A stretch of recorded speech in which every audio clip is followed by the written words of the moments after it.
Ira Sleeps Over by Bernard Waber. I was invited to sleep at Reggie's house. Was I happy? I'd never slept at a friend's house before. But I had a problem. It began when my sister said, "Are you taking your teddy bear along?" "Taking my teddy bear along?" I said, "to my friend's house? Are you kidding? That's the silliest thing I've ever heard. Of course I'm not taking my teddy bear."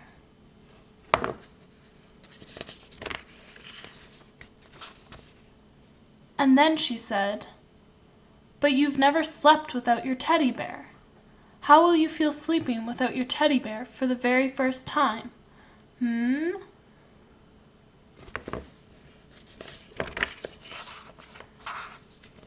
I'll feel fine. I'll feel great. I will probably love sleeping without my teddy bear." "Just don't worry about it," I said. "Who's worried?" she said.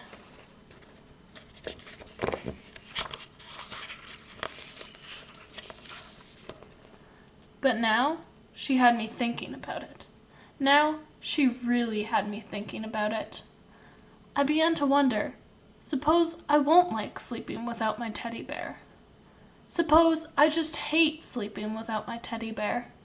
Should I take him?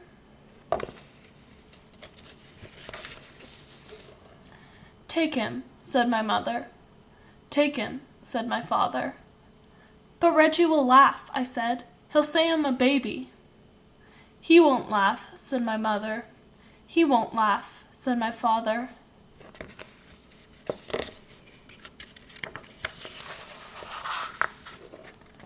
"He'll laugh," said my sister. I decided not to take my teddy bear.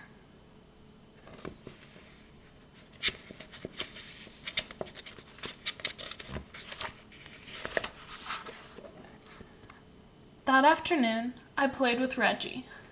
Reggie had plans, big plans.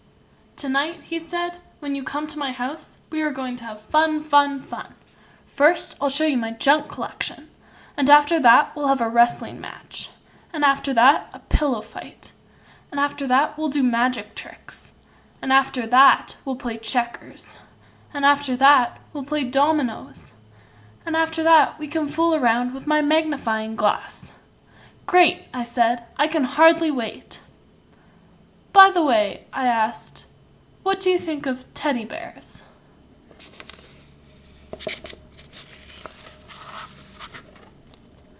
But Reggie just went on talking and planning as if he'd never heard of teddy bears. "And after that," he said, "do you know what we can do after that? I mean, when the lights are out and the house is really dark? Guess what we can do?" "What?" I asked. "We can tell ghost stories." "Ghost stories," I said. "Ghost stories," said Reggie. "Scary, creepy, spooky ghost stories." I began to think of my teddy bear. "Does your house get very dark?" I asked. "Uh-huh," said Reggie. "Very, very dark?" "Uh-huh," said Reggie. "By the way," I said again, "what do you think of teddy bears?"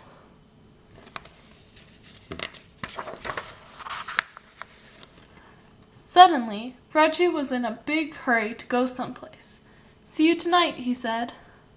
"See you," I said. I decided to take my teddy bear.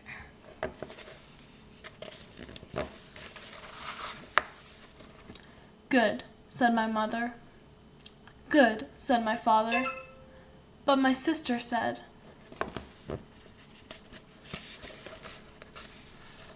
"What if Reggie wants to know your teddy bear's name? Did you think about that? And did you think about how he will laugh and say Tata is a silly bear name, even for a teddy bear?" "He won't ask," I said. "He'll ask," she said. I decided not to take my teddy bear.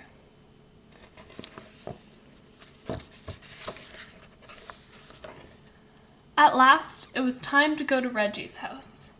"Good night," said my mother. "Good night," said my father. "Sleep tight," said my sister. I went next door where Reggie lived.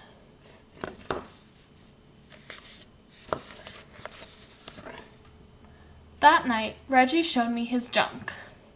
He showed me his flashlight, his collection of bottle caps, a chain made of chewing gum wrappers, some picture postcards, an egg timer, jumbo goggles, a false nose and mustache, and a bunch of old rubber stamps and labels from his father's office. We decided to play office with the rubber stamps.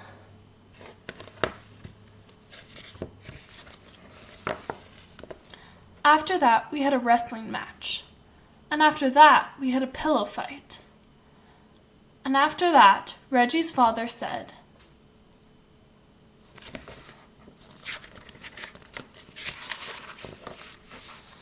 "Bedtime." "Already?" said Reggie. "Already," said his father.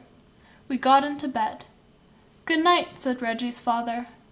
"Good night," we said.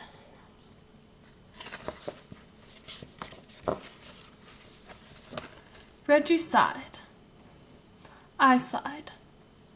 "We can still tell ghost stories," said Reggie. "Do you know any?" I asked. "Uh-huh," said Reggie.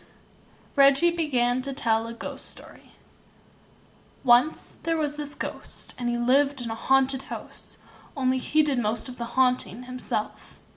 This house was empty, except for this ghost, because nobody wanted to go near this house. They were so afraid of this ghost. And every night, this ghost would walk around this house and make all kinds of clunky, creaky sounds. A rump, like that. And he would go around looking for people to scare, because that's what he liked most to do, scare people. And he was very scary to look at. Oh, he was scary to look at.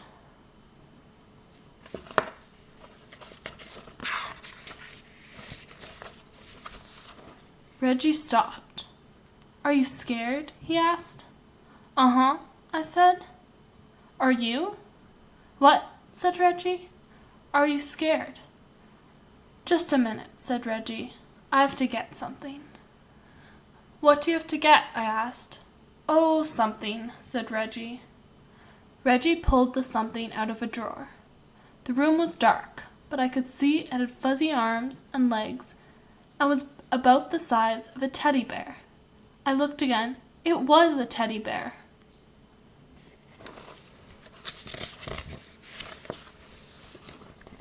Reggie got back into bed. "Now, about this ghost," he said. "Is that your teddy bear?" I asked. "What?" said Reggie. "Is that your teddy bear?" "You mean this teddy bear?" "The one you're holding," I said. "Uh-huh," Reggie answered. "Do you sleep with him all of the time?" "What?" said Reggie. "Do you sleep with him all of the time?" "Uh-huh." "Does your teddy bear have a name?" "Does your teddy bear have a name?" I said louder. "Uh-huh," Reggie answered. "What is it?" "You won't laugh?" said Reggie. "No, I won't laugh," I said. "Promise?" "I promise." "It's Foo-Foo." "Did you say Foo-Foo?" "Uh-huh," said Reggie. "Just a minute," I said. "I have to get something." "What do you have to get?" Reggie asked. "Oh, something," I answered. The next minute, I was ringing my own doorbell. The door opened. "Ira," everyone said. "What are you doing here?" "I changed my mind," I answered. "You what?" said my mother. "You what?" said my father. "You what?" said my sister. She was still up. "I changed my mind," I said. "I decided to take Tata after all." I went upstairs.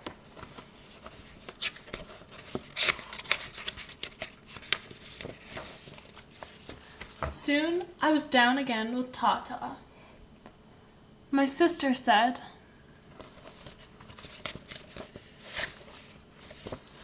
"Reggie will laugh. You'll see how he'll laugh. He's just going to fall down laughing." "He won't laugh," said my mother. "He won't laugh," said my father.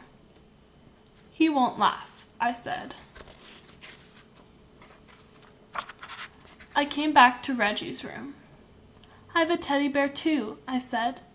"Do you want to know his name?" I waited for Reggie to say, "Uh-huh." But Reggie didn't say, "Uh-huh." Reggie didn't say anything. I looked at Reggie. He was fast asleep. Just like that, he had fallen asleep. "Reggie, wake up," I said. "You have to finish telling the ghost story." But Reggie just held his teddy bear closer and went right on sleeping.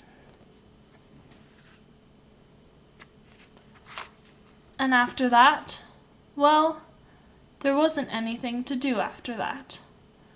"Good night," I whispered to Tata, and I fell asleep too.